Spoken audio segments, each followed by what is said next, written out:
Assalamualaikum warahmatullahi wabarakatuh. Selamat pagi teman-teman dan bapak ibu guru. Perkenalkan, nama saya Muhsin Syahriza dari kelas 10E. Pada kesempatan hari ini saya akan mempresentasikan materi tentang penyakit influenza atau yang biasa kita kenal dengan flu. Penyakit ini umum terjadi, bahkan hampir semua orang pernah ngalamin ya dong. Tapi meskipun terlihat ringan, flu bisa menjadi bahaya kalau tidak ditangani dengan baik, terutama bagi orang yang daya tahan tubuhnya sangatlah lemah gitu istilahnya, atau enggak lemah aja. Selanjutnya ada ciri-ciri virus influenza. Virus influenza termasuk virus arena beruntai tunggal yang berbentuk bulat atau sferis berukuran sekitar 80-120 nanometer. Virus ini memiliki selubung lipid yang melindungi bagian dalamnya. Di permukaannya terdapat dua protein utama, yaitu hemaglutinin yang membantu virus menempel pada sel inang dan neuraminidase yang membantu virus keluar dari sel setelah menginfeksi. Selain itu, virus influenza juga mudah bermutasi sehingga flu bisa muncul lagi setiap tahun dalam bentuk yang berbeda gitu. Dan perlu diingat, virus ini hanya bisa hidup di sel makhluk hidup, bukan di luar tubuh, atau enggak hitungannya benda mati lah, itu istilahnya. Berikutnya ada struktur virus influenza. Di bagian dalamnya terdapat RNA atau enggak sebagai materi genetik yang dilindungi oleh kapsid dan di lapisan pelindung atau envelop, dan permukaannya terdapat protein hemaglutinin dan neuraminidase yang menjadi kunci utama dalam proses infeksi ke tubuh manusia gitu loh. Di dalamnya terdapat materi genetik ya. Selanjutnya ada organ yang diserang.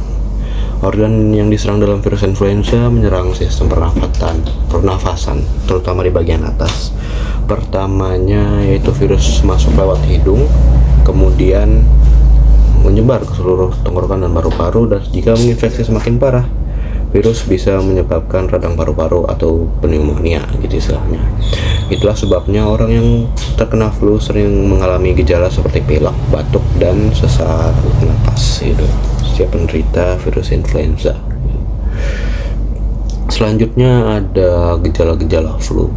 Gejala-gejala flu biasanya muncul tiba-tiba, diawali dengan demam tinggi, pilek atau hidung tersumbat, batuk kering, dan sakit tenggorokan saat menelan. Selain itu, penderita flu sering merasakan sakit kepala, nyeri otot, tubuh terasa lemas, dan cepat lelah. Meskipun ringan, gejala ini bisa mengganggu banget di setiap aktivitas sehari-hari seorang manusia dan individu tentunya gitu kan ya. Habis itu ada pengobatan. Untuk pengobatannya sebenarnya flu bisa sembuh dengan sendirinya asalkan kita beristirahat dan jaga asupan makanan bergizi gitu. Tapi kalau mau lumayan cepat, cara pengobatannya yaitu adalah istirahat yang cukup agar tubuh bisa melawan virusnya. Istirahat, tidur, dan lain-lain gitu. Habis itu minum banyak air putih agar tidak terdehidrasi istilahnya. Habis itu minum obat penurun demam seperti paracetamol atau enggak ibuprofen lah istilahnya kan ya.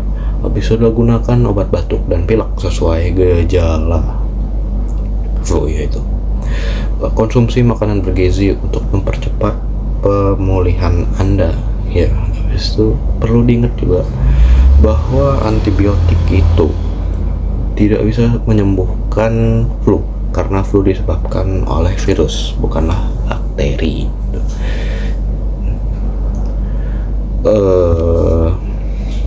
Untuk pencegahan lebih lanjut untuk virus influenza gitu kan ya, supaya kita nggak mudah ketularan flu, ada beberapa cara pencegahan yang bisa kita lakukan gitu, yaitu dalam mencuci tangan dengan sabun, air yang mengalir secara teratur, menggunakan masker saat sakit atau di tempat ramai dan berkerumunan tentunya. Habis itu menutup mulut dan hidung saat batuk atau bersin gitu ya. Habis itu ada menghindari kontak langsung dengan orang yang sedang flu karena bisa terindikasi bisa juga terinfeksi gitu. Habis itu ada makan makanan bergizi dan istirahat cukup agar daya tahan tubuh tetap kuat. Dan yang terakhir, rajin berolahraga ringan untuk menjaga imun tubuh agar tetap sehat dan kuat. Dan janganlah Anda malas-malasan dalam berolahraga. Sebagai kesimpulan, influenza adalah penyakit menular yang disebabkan oleh virus dan penyerang saluran pernapasan. Penyakit ini bisa dicegah dengan menjaga kebersihan, memakai masker, menerapkan pola hidup sehat dengan makanan bergizi, dan olahraga tentunya. Semoga setelah presentasi ini kita semua bisa lebih waspada dan menjaga kesehatan agar terhindar dari flu gitu. Terima kasih atas perhatian teman-teman dan Bapak Ibu guru. Wassalamualaikum warahmatullahi wabarakatuh.